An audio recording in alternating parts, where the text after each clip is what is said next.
What's up, guys? It's your boy AJ La Hoya. If you're new here, it's nice to meet you. And if you're returning, welcome back. I'm thankful that y'all came back for another episode of Unfiltered with AJ. And today we're going to be talking about Doechii. Doechii the Don, Doechii the Dean, Doechii Supreme, the Swamp. Woo-la! Tell them bitch, woo-ha! That thing choo.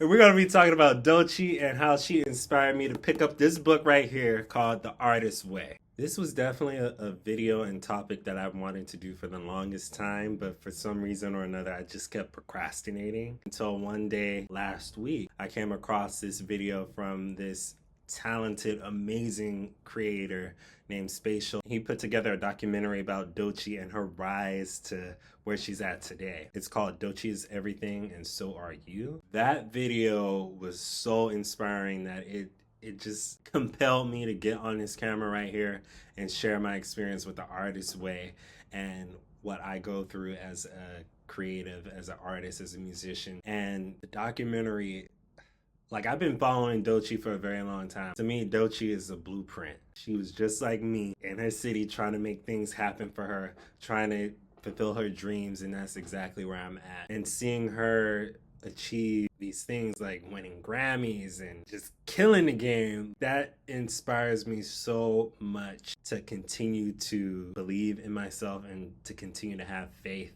in that what I'm doing does matter. If you watch some of Doechii's old YouTube videos, you can see the journey that she's taken to get to where she's at today. Her old YouTube videos, interviews that she's doing, she's literally telling us emerging creatives and artists out there, this is how you do it. She's a living testament when you believe deeply into your dreams and put that faith and work in. Work when no one's watching. No one was watching Doechii when she was first starting. She had constant rejection, constant no's, but you know what? She kept pushing. And one thing that I always think about as I'm going down this creative career path is what would happen if some of my idols just quit? What would happen if Kendrick Lamar quit? What would happen if Doja Cat quit? Tyler, the Creator, Doechii. They would miss out on so much. The whole world would have missed out. We wouldn't have the movement that they're creating with their music. And I just think about that and I hold that to heart because it's like, what if I quit? What if AJ La Hoya quit? Then there would be no kid in Nebraska being inspired and thinking that he can achieve his dreams. This is deep when you think about it. Even though my audience isn't that large, I'm still connecting with people. And that's what's important to me. I want to make that's meaningful, that resonates. That's what I'm going to continue to do through music, through these YouTube videos, through social media. I'm just going to be me.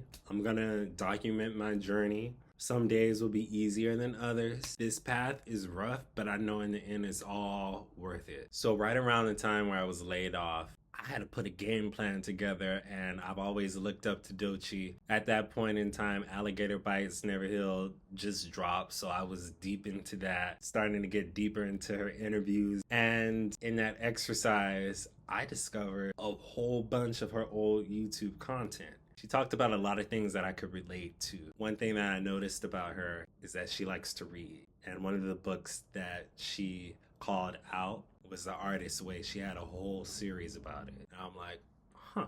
Okay, so she read that and just kind of looking at what she was going through each week and her growth from that. And fast forward to today where everything that she prayed about has manifested into reality. I'm like, okay, I need to pay attention to this book. Like, what's in this book? She got the cheat codes. And my dad always said, if you want to hide something, put it in the book. Because people ain't going to read. But I read, and I hope you read too. But seeing how she transformed, I'm like, okay, all right, AJ, we got to get our shit together. We ain't got no job. We have X amount of money to last us this time period. We need to make the most out of it because we are not going back to working at 9 to 5. We are going to believe in our dream. This book really helped me clear my head and get my shit together. And so that's where I'm at now. So I'm gonna break this video down into digestible lessons that I learned each week. So I'll talk about week 1 all the way through week 12. Let's discuss. Week 1 was recovering a sense of safety. This was a chapter that laid down the groundwork for the rest of the book. Starting off in week 1, I really felt optimistic about the journey ahead, I was looking forward to a transformation.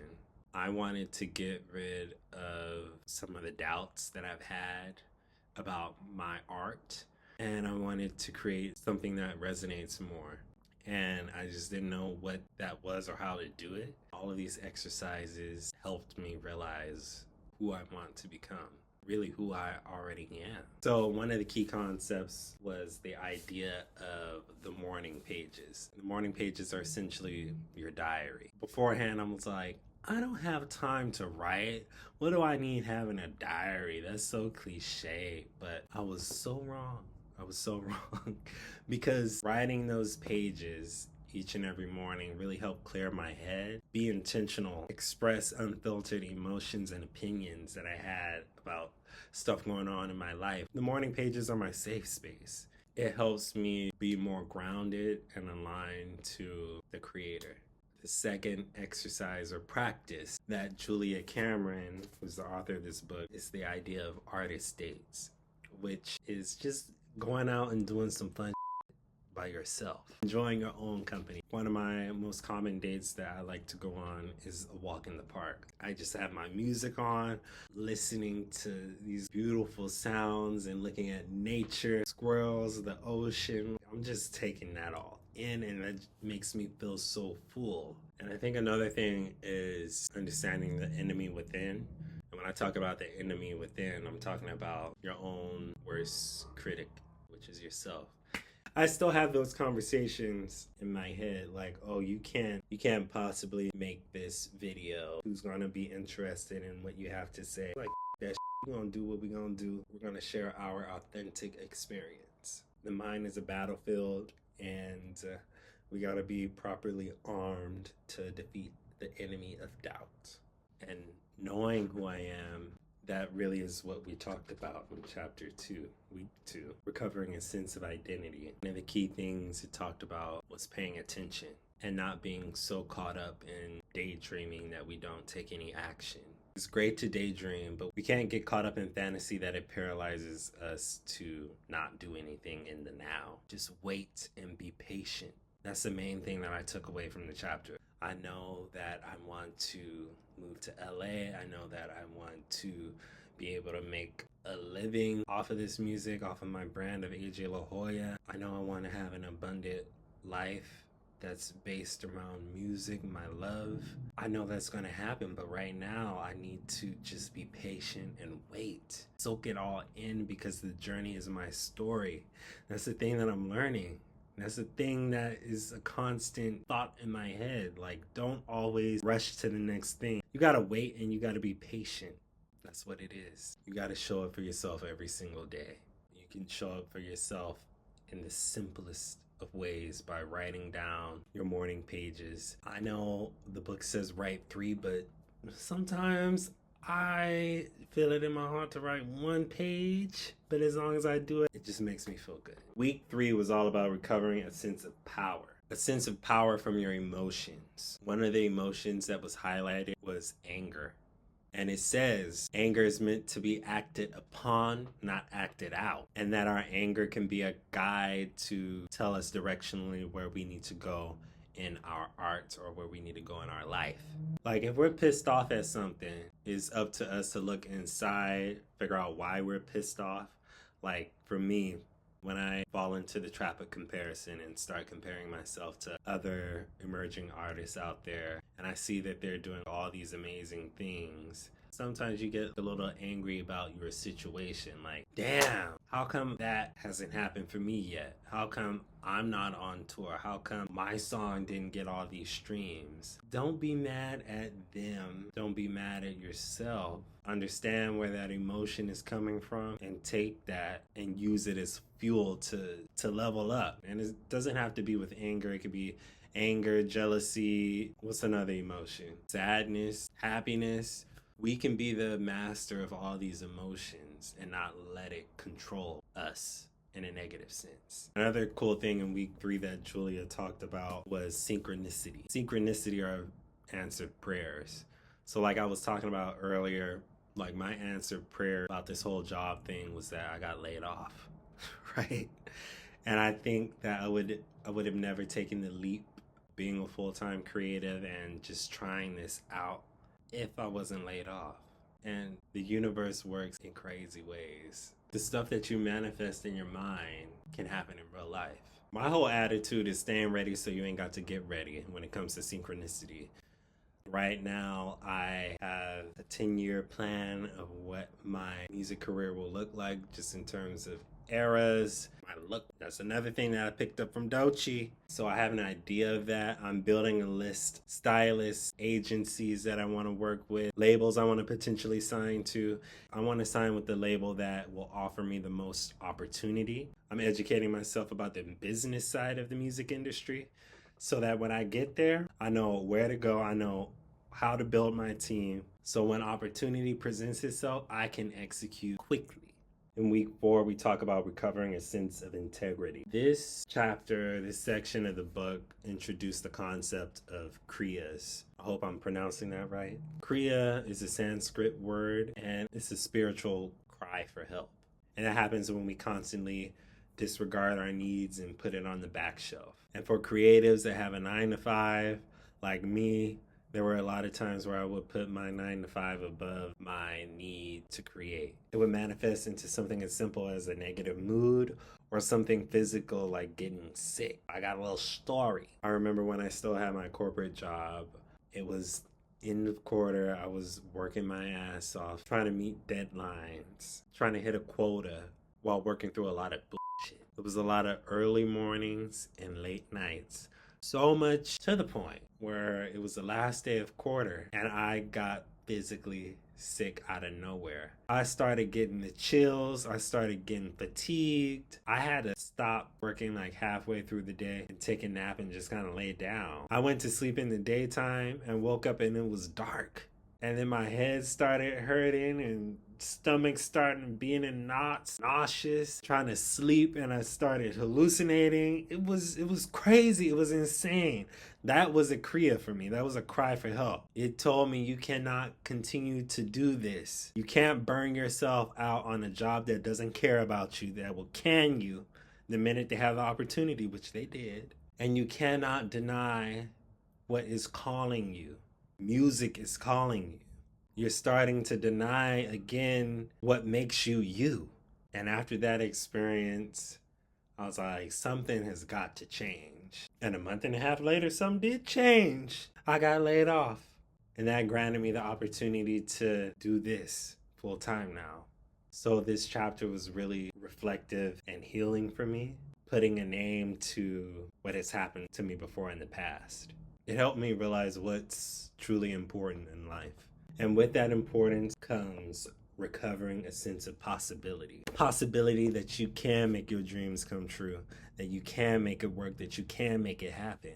Julia talks a lot about not limiting yourself. Don't get in the way of your blessings. Making a full song and making a career out of it seemed totally impossible. It seemed crazy. What are my grandparents gonna say? What are my parents gonna say? What about my friends? What if I tell them that I want to make music? What if I share that music and they say that it is absolute crap? Like, I'm too scared. I don't want to do that. I don't want to face rejection. I don't want those daggers in me. That went through my head. And it took me so long to get past that. And when I got past that and started getting deeper into artistry, I would sometimes find myself comparing myself to other artists. Like, damn, they're achieving so much and I'm still here. Like, how come I haven't had these opportunities come to me yet? All this different chatter in my head. But in this recovery of possibility, I realized that blessings are truly abundant. Just because homeboy over there was blessed with that opportunity doesn't take away from the blessings that I'm about to receive. That was meant for him. Something else is meant for me. There is no limit on blessings. There's no limit on being able to create. God is the ultimate creator. We have a connection to God, to the universe. Creation is abundant. Like, this is shit that Doechii talks about. This is stuff that you hear, but once you actually read it and once you actually live it, you really know. Like, your understanding is just infinite. And I want to read an excerpt from this chapter In this section, Julia is saying how we shouldn't put our creative talents, abilities, and opportunities in a box, and that box being like human hands. So she says, I recognize that many will balk at the simplicity of this concept. God does not run the movie business. We want to say CAA does. I want to sound a cautionary note here for all artists who put their creative lives into solely human hands. This can block your good. So that leads me to an interview I recently saw of Doechii. I think it was Genius, where she said the only sources that she needs for approval or possibility is herself and God. And that's so damn true. When we start putting our faith into like labels and brands and these businesses, that takes away from what we could possibly achieve in this life. So my whole thing is that I don't want to put a box around blessings. Like I could pray for something, but that could be so much smaller compared to what the universe has in store for me. So I'm open, I'm willing to receive. I'm gonna just keep hustling, baby. Week 6 actually talked about abundance a little bit more. What really stuck out here was financial abundance. I thought being an artist, you had to struggle all of your life. I never realized that it would be possible for me to take this as a serious career and have a life of abundance out of it. I love making music. I do it for the love. Keep in mind, I still got bills to pay. I still have dreams I want to live in a mansion in the hills, nice cars, nice clothes. I want to be able to travel. I want to do all that great stuff.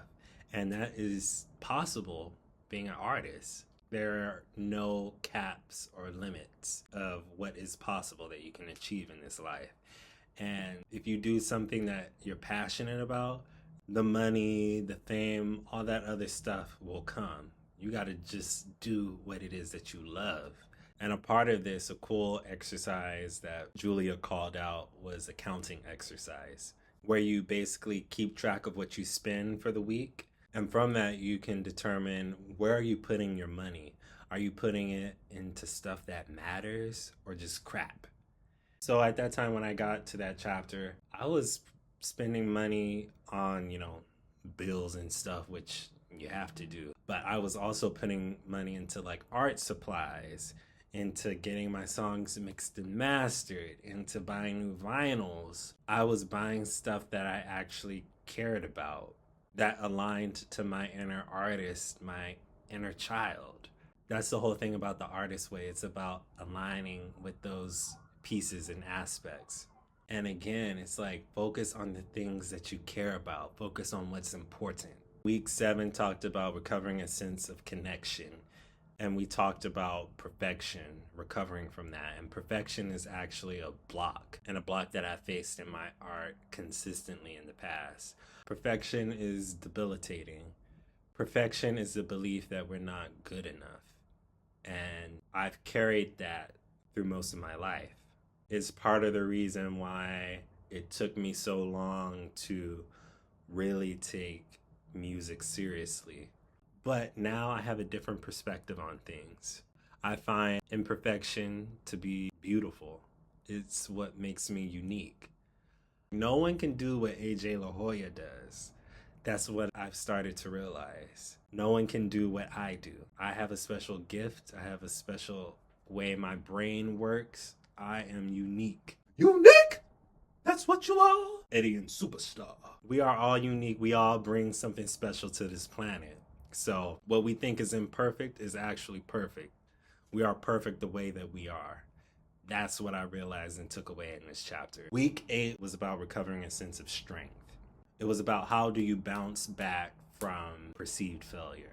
Shit always happens for a reason. What we perceive as a setback really is a lesson to strengthen us for the next chapter of our lives. For me personally, I think back to time in 2020. It was a competition that the producer Y2K put together with Baby No Money. We're going to give a grand prize to the winner that has the best remix to our song. I was like, okay, I'm gonna take this, I'm gonna win this competition, they're gonna be impressed. Mixing is a concept that I struggle with, and I still struggle with it to this day, which is why I got an engineer to handle that. But at the time, I didn't have that. I submit the track, Y2K and Baby No Money are listening to it. Okay, now we have AJ La Hoya, another person that I've seen on Twitter. See, I've been wondering how you been, what's good, miss you, where you at, can I come around your hood now? These ladies running back. Yo, hold up. That melody was actually legit good. If you had auto-tune and shit, and like it kind of sounds like Kuko, low key. No, like it's so I'm like a little torn on this remix because I don't think it really blends with you. You know what I mean? No. I definitely think if it was just like his solo song, it'd be definitely better. If it was his song, I think like I like this kid as an artist. You know what I mean? But I don't know if I don't know if I like it blended with you as a remix. I swear there was like one part in this. It's like, right? Can I go back? Yeah, cool. I legitimately like. Dope. I think this kid is good. I think if you put like a fucking like sexy like even like a Seinfeldy bass, you know. But like, like, I feel like he should just be making like sexy music. I don't think it works as a remix with you, but I do think he's good. So. Yeah, no, absolutely. I do think you're good enough. I know I said no resubmissions, but I feel like just put a little bit of autotune on it and compress your vocals, and we'll just try it next time. Yeah. Right? Does that work? Yeah. Okay, so this is like the one resubmission I think we're probably gonna do. They like my melody, but my mix absolutely sucked. But they believed in me so much that they pushed me to the next round. I did some tweaks. The tweaks was AJ La Hoya. This is the person who had the like sensual ass remix. Oh yeah, that shit was it was like fire. a little invasive in the ears and sections. So let's see if we leveled out the vocals. I like this remix, Alex. I just think that there's parts of it that I like and parts that I don't like. Especially like where he redid your pre at the end is actually really really good. No, I think it's good, but I mean I don't know if it's like passable though. Yeah, the mixing is a little wonky. I think that we maybe got in his head a little bit with the notes. Yeah.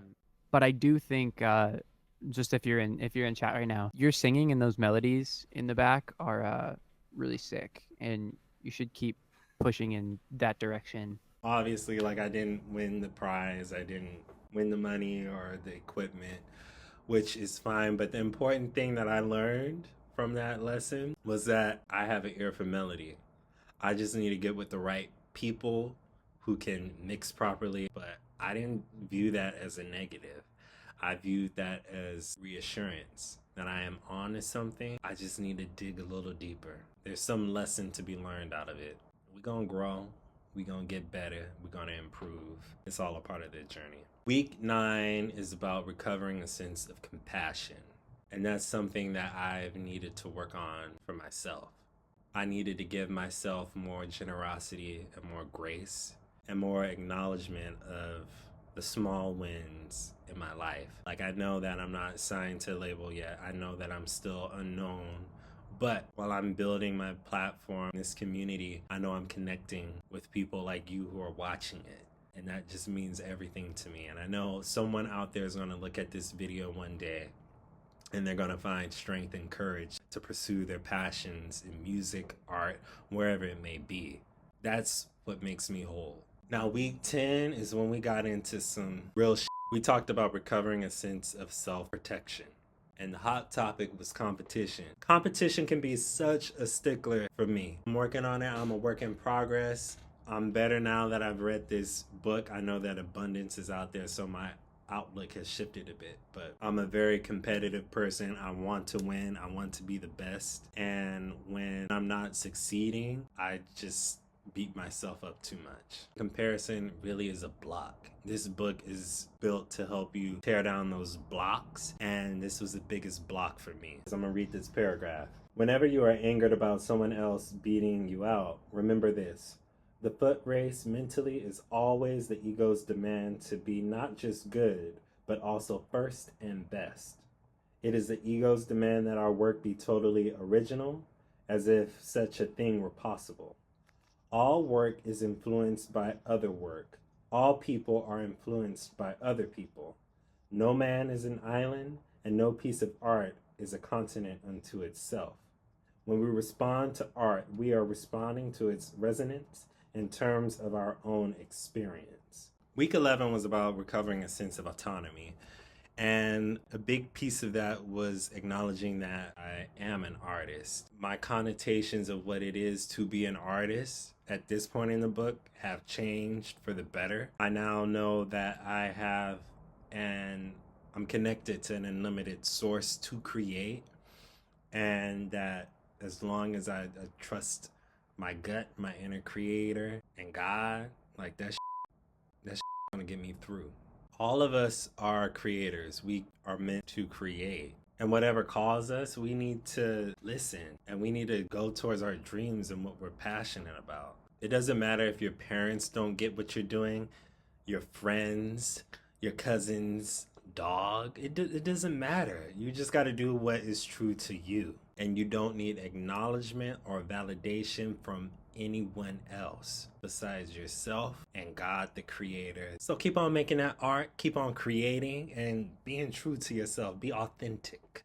And all of this leads up to week 12, which is about recovering a sense of faith. And believe you me, if you're choosing the path of being a full-time artist, you've got to have faith. You've got to have faith that everything will work out in the end. Faith is what is getting me through. Faith is what makes me wake up in the morning and keep hustling. Faith says to me, okay, AJ, I know right now you don't have any income coming in. You've got X amount of dollars to take you through the next couple of months. Focus on building your brand. Focus on creating music that resonates, and all of this will pay off. You will be able to live your dreams. You are manifesting a life of abundance. Faith says, AJ, I know that you want to connect, that you want to build community. Faith says, everything that I'm doing right now is preparing me for the next stage of my journey. Faith says that I will be that global mega superstar that influences culture. That's what faith says to me. And so that chapter really kept me grounded in that. But also on the flip side, it taught me to have fun with it. At the end of the day, creating is meant to be fun. When we have fun, it comes across in the work that we do. And the common theme in all of these different chapters, we have to be in touch with our inner child. That's our creative spirit. And once we stay true to that, the possibilities of what we can do are endless. And I keep saying that's exactly what Doechii did. She's a walking, living testimony to that. And that's why she inspires the hell out of me to continue to work harder and show up for myself each and every day. Because I know one day I'm going to be sitting at the same tables too. I know one day I'm going to be getting Grammys. I know one day I'm going to be performing there. I know one day I'm going to build this awesome and large community of like-minded individuals that with me and with my music. I know all of that is out there, but right now I'm doing the work. I'm laying down the planks, the wood to build this bridge to connect to point A to point B. B is where I want to be. Anything that aligns with that, I'm going to apply it to my journey. And I just hope and pray that I can be an example and another testimony that shows that, hey, having this faith that you can make your dreams a reality is possible. It's up to you to put in that work. Our mind has the power to build as well as destroy. It's up to us to decide which path we want to take. And I know for me, I want to choose the path of building. I know that I can do this shit, and I know that it'll turn into something beautiful. That's what I know. But I'm so glad that I came across Doechii in 2021, that I followed her career, and I felt like if I never would have came across her music, if she never would have gone after it, I probably wouldn't have read this book or found this book. I'm gonna just be honest. Like, I never was a huge reader until I read this book, and it's changed my life. I have a greater sense of what I'm doing is going towards the right direction. And for so long, I've ignored it until one day I decided to dare to dream. I decided to have audacity. I've learned to take myself not so serious. Like, I've fully surrendered to the creative process. I know that there's going to be setbacks, but I also know that there's gonna be moments of joy.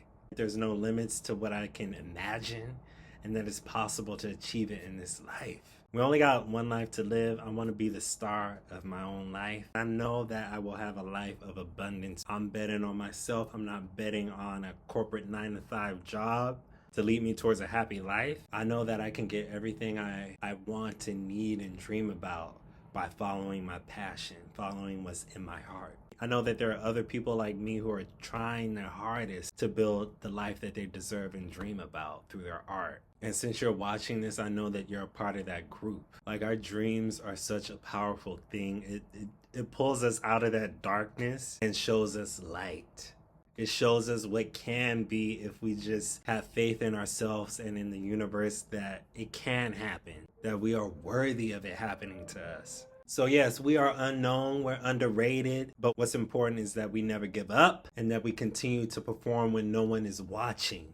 Because each and every one of us has a story, we have a testimony that needs to be heard and that will be heard. We just need to continue to show up for ourselves one day at a time and have faith that everything will go as it should, as long as we put in that work and never give up, because it's going to be so worth it in the end. So if you enjoyed this video, please give it a like and subscribe. And if you've read The Artist's Way, I would love to know your experience with it and what you took from it. So until next time, I'll see you on the next video. Peace. Officially feel like we're family? Yeah! So I'm gonna just sit up here and sing, okay? Now this record is one of my favorites off of the project because it talks about patience, it talks about presence and stillness. And with us being young, fly, and sexy, we like shit fast. We want it now and then. So this song just talks about slowing down, sitting in stillness, and receiving blessings by doing absolutely fucking nothing. So sing it with